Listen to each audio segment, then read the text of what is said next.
Hello every one. ആകാശം എന്ന കഥയുടെ 53-ാമത്തെ പാർട്ടിലേക്ക് കടക്കാം. നിനക്കറിയില്ല ആലീസ്, സത്യമെല്ലാം ഞാൻ അവളോട് തുറന്നു പറഞ്ഞാൽ എന്താ സംഭവിക്കുക? കിരൺ അവളെ സ്വന്തമാക്കുമ്പോൾ എനിക്കവളെ നഷ്ടമാവും. ഇത്ര കാലവും ഞാൻ അനുപമയുടെ അമ്മയാണെന്ന് അവൾ വിശ്വസിച്ചു. അങ്ങനെ ആയിരുന്നില്ലെന്നറിയുമ്പോൾ അവൾ തകർന്നു പോവില്ലേ? എനിക്കവളെ നഷ്ടമാവില്ലേ? കനകയുടെ ചോദ്യത്തിന് എന്തു മറുപടി പറയണമെന്ന് ആലീസിന് അറിയില്ലായിരുന്നു. കനക, ഇങ്ങനൊന്നും ചിന്തിച്ചാൽ നമുക്ക് ജീവിക്കാൻ കഴിയില്ല. നീ നല്ല പോലെ ഒന്നുകൂടി ആലോചിക്ക്. ഇനിയും സമയം വൈകിയിട്ടില്ല. അത്രയും പറഞ്ഞുകൊണ്ട് ആലീസ് പുറത്തേക്ക് ഇറങ്ങിപ്പോയി. ആൻറ്റി, എനിക്കിപ്പോൾ സഹായം ചോദിക്കാൻ നിങ്ങൾ മാത്രമേ ഉള്ളൂ. എനിക്ക് കനകാൻറ്റിയെ ഒന്ന് കാണണം, അല്പം ഒന്ന് സംസാരിക്കണം. പക്ഷേ എനിക്ക് അമ്മ വീട്ടിലേക്ക് വരാൻ കഴിയില്ല. കിരൺ ആലീസിനോടായി പറഞ്ഞു. അനുവിനെ കാണാനും അവളോട് സംസാരിക്കാനും എനിക്കാവില്ല ആൻറ്റി. ഓരോ നിമിഷവും, ഇപ്പോൾ എൻ്റെ ജീവിതത്തിലെ ഓരോ നിമിഷത്തിലും ഞാൻ അവളെ മറക്കാൻ ശ്രമിച്ചുകൊണ്ടിരിക്കുക. പക്ഷേ എനിക്കതിന് കഴിയുന്നില്ല. ആൻറ്റി കനകാൻറ്റിയെയും കൂട്ടി പുറത്തേക്ക് എവിടെയെങ്കിലും ഒന്ന് വരാമോ? കിരൺ ആലീസിനെ വിശ്വസിച്ച് മറുപടിക്കായി കാത്തുനിന്നു. മോനെ കിരൺ, നിനക്ക് കനകയെ കാണാനുള്ള അവസരം ഞാൻ ഉണ്ടാക്കിത്തരാം. പക്ഷേ അതിനു മുമ്പ് എനിക്ക് നിന്നെ ഒന്ന് കാണണം, ആലീസ് കിരണിനോടായി പറഞ്ഞു. ഓക്കെ ആൻറ്റി, ഞാൻ മുമ്പ് വന്ന ആ ഹോട്ടലിലേക്ക് തന്നെ വരാം. ആൻറ്റി വൈകിട്ട് 5 മണിയാവുമ്പോൾ അങ്ങോട്ട് എത്തിക്കോളൂ. തമ്മിൽ കണ്ട് സംസാരിക്കാനുള്ള സ്ഥലം പറഞ്ഞുറപ്പിച്ച ശേഷം കിരൺ കോൾ കട്ട് ചെയ്തു. എന്തിനായിരിക്കും ആലീസ് തന്നെ കാണണമെന്ന് പറഞ്ഞത്? കനകാൻറ്റിയും പപ്പയും തമ്മിലുള്ള ബന്ധം അവർ അറിഞ്ഞിട്ടുണ്ടാകുമോ? അതിനെക്കുറിച്ച് വല്ലതും പറയാൻ വേണ്ടിയാണോ അവർക്ക് തന്നെ കാണണമെന്ന് പറഞ്ഞത്? കിരണിൻ്റെ മനസ്സിൽ പല സംശയങ്ങളും ഉണ്ടായിരുന്നു. വൈകിട്ട് ആലീസ് ധൃതിയിൽ അങ്ങാടി ലക്ഷ്യമാക്കി നടന്നു. 5 മണിക്കാണ് കിരൺ ചെല്ലാൻ പറഞ്ഞിരിക്കുന്നത്. ഇപ്പോൾ തന്നെ സമയം വൈകിയിരിക്കുന്നു. അവൻ കാത്തിരുന്ന് മുഷിഞ്ഞിട്ടുണ്ടാവും. അനുവും കനകയും കാണാതെ അമ്മ വീട്ടിൽ നിന്നിറങ്ങാൻ ഒരുപാട് പാടുപെട്ടു. അവർ കരുതിയതുപോലെ തന്നെ കിരൺ അവരെയും കാത്ത് ആ ഹോട്ടലിൽ ഇരിപ്പുണ്ടായിരുന്നു. ആൻറ്റി വരൂ. വൈകിയപ്പോൾ ഞാൻ വരില്ലെന്ന് കരുതി. അവൻ ആലീസിന് നേരെ കസേര നീക്കിയിട്ടു. അവർ ചുറ്റിനും നോക്കിക്കൊണ്ട് പതിയെ കസേരയിലേക്കിരുന്നു. മോനെ, നിനക്ക് കനകയെ കാണാൻ ഒരവസരം ഞാൻ ഉണ്ടാക്കിത്തരാം. അതൊന്നും എനിക്ക് പ്രശ്നമല്ല. അവളെ ഞാൻ നീ പറയുമ്പോൾ ഇവിടേക്ക് തന്നെ കൂട്ടിയിട്ട് വരാം. പക്ഷേ നീ അനുവിനെ കാണണ്ട എന്ന് പറഞ്ഞത് അതെന്തിനാണെന്ന് ആൻറ്റിക്കറിയാം. ഈയിടെയായി നീയും അവളും തമ്മിൽ ഒരു കോണ്ടാക്റ്റും ഇല്ലെന്നും എനിക്കറിയാം.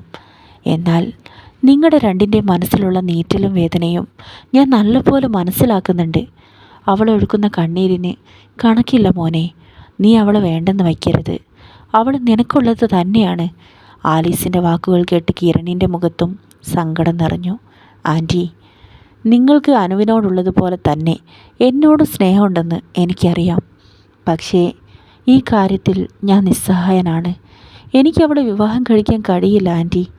ഞങ്ങൾക്കതിന് വിധിയില്ലെന്ന് കരുതി സമാധാനിക്കാൻ ശ്രമിക്കായിപ്പോൾ ഞാൻ, അവൻ വേദനയോടെ തന്നെ പറഞ്ഞു. ഓക്കെ കിരൺ, എനിക്ക് പറയാനുണ്ടെന്ന് ഞാൻ പറഞ്ഞ കാര്യം ഇതൊന്നുമല്ല. മറ്റൊരു കാര്യം എനിക്ക് നിന്നോട് ആരും അറിയാതെ പറയാനുണ്ട്. നമുക്ക് കുറച്ചങ്ങോട്ട് മാറി നിൽക്കാം. ആലീസ് അവനെയും കൂട്ടി ആ ഹോട്ടലിന് വെളിയിലേക്ക് ഇറങ്ങി. വരൂ കിരൺ, തന്നെ ഒന്ന് കാണണമെന്നും ഈ കാര്യങ്ങളൊക്കെ പറയണമെന്നും ഞാൻ വിചാരിച്ചതാണ്. വളരെയേറെ വർഷങ്ങൾക്ക് മുൻപ്, ഏതാണ്ട് ഒരു 40 വർഷം മുമ്പുള്ള കഥയാണ്. ഞാൻ ചെറിയ കുട്ടിയാണ്. എനിക്ക് 4-5 വയസ്സ് പ്രായമുണ്ടാവും. ഒരു ദിവസം വൈകിട്ട് ഞാൻ നഴ്സറി വിട്ട് അമ്മ വീട്ടിലേക്ക് കയറി വന്നു. അന്ന് ഞങ്ങളുടെ അമ്മ വീട് ഒരു ചെറിയ ഓടുമേഞ്ഞ കെട്ടിടമാണ്. ഞാൻ കയറി വന്ന സമയത്ത് വീട്ടിനകത്ത് നിന്നും നിർത്താതെ ഒരു കുഞ്ഞിൻ്റെ കരച്ചിൽ കേട്ടു. ഒരു പിഞ്ചു കുഞ്ഞിൻ്റെ കരച്ചിൽ. ഞാൻ അകത്തേക്ക് ഓടിച്ചെന്നു. എൻ്റെ അച്ഛനായ വർമ്മ സാറാണ് അന്ന് ഈ അമ്മ വീടിൻ്റെ നടത്തിപ്പുകാരൻ. ഞാൻ അകത്തെത്തിയപ്പോൾ ഒരു പൊടി കുഞ്ഞിനെയും കയ്യിൽ മലർത്തിയെടുത്ത് നിൽക്കുന്ന അച്ഛനെയാണ് ഞാൻ കണ്ടത്.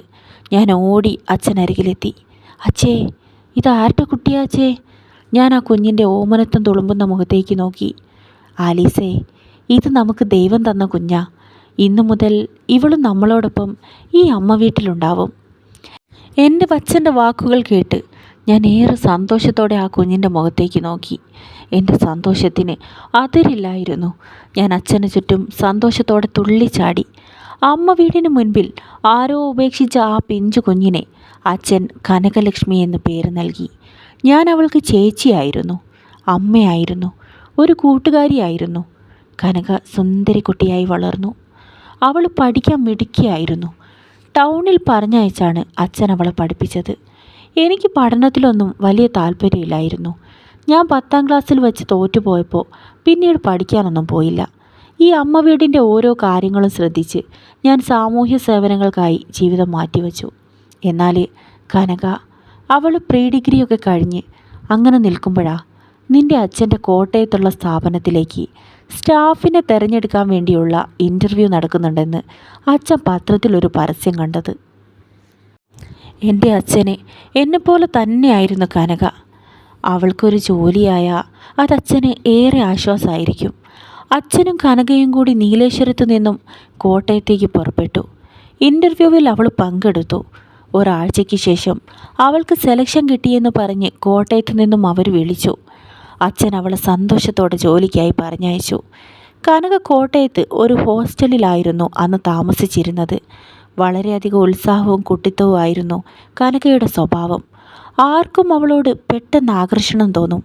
നമ്മുടെ അനുപമയെപ്പോലെ തന്നെ കളിയും ചിരിയുമായി നടക്കുന്ന കനകലക്ഷ്മി. എന്നാൽ കുറഞ്ഞ കാലം കൊണ്ട് തന്നെ അവൾ ജോലി ചെയ്യുന്ന സ്ഥാപനത്തിലെ ഓണറായ ബാലചന്ദ്രൻ എന്ന വ്യക്തിയുമായി ഇഷ്ടത്തിലായി. ഭാര്യ മരണപ്പെട്ട് 2 കുട്ടികളുടെ അച്ഛനായിരുന്ന ബാലചന്ദ്രൻ എന്ന ആ വ്യക്തി അവളുടെ മനസ്സ് കീഴടക്കി. വിവാഹം കഴിക്കുമെന്ന് വാഗ്ദാനം നൽകി. ഒടുക്കം കോട്ടയത്ത് വച്ച് കനകലക്ഷ്മിയുടെ വയറ്റിൽ ബാലചന്ദ്രൻ്റെ കുഞ്ഞ് വളരാൻ തുടങ്ങിയെന്ന വാർത്ത അവളൊരു നടുക്കത്തോടെ എന്നോട് പറഞ്ഞു. എൻ്റെ മനസ്സാകെ മരവിച്ചു പോയിരുന്നു. അച്ഛൻ ഇതറിഞ്ഞാലുള്ള സ്ഥിതി എന്തായിരിക്കും? അതായിരുന്നു എൻ്റെ മനസ്സിലെ പ്രയാസം. എന്നാൽ കനകയുടെ മനസ്സിൽ ബാലചന്ദ്രൻ വിശ്വസ്തനായിരുന്നു. അയാൾ ഉടനെ തന്നെ അവളെ വിവാഹം കഴിക്കുമെന്ന് അവൾ ഉറപ്പിച്ചിരുന്നു. മനസ്സിൽ വല്ലാത്ത ഭീതിയോടെ അവളോട് സംസാരിച്ച എന്നെ കൂടി അവൾ പറഞ്ഞ് സമാധാനിപ്പിച്ചു. ബാലചന്ദ്രൻ ഉടനെ തന്നെ അവളെ വിവാഹം കഴിക്കുമെന്ന്. എന്നാൽ അവളുടെ എല്ലാ കണക്കുകൂട്ടലും തെറ്റിയത് വളരെ പെട്ടെന്നായിരുന്നു. ആകാശം കഥയുടെ ഈ ഭാഗം ഇവിടെ അവസാനിക്കുന്നു.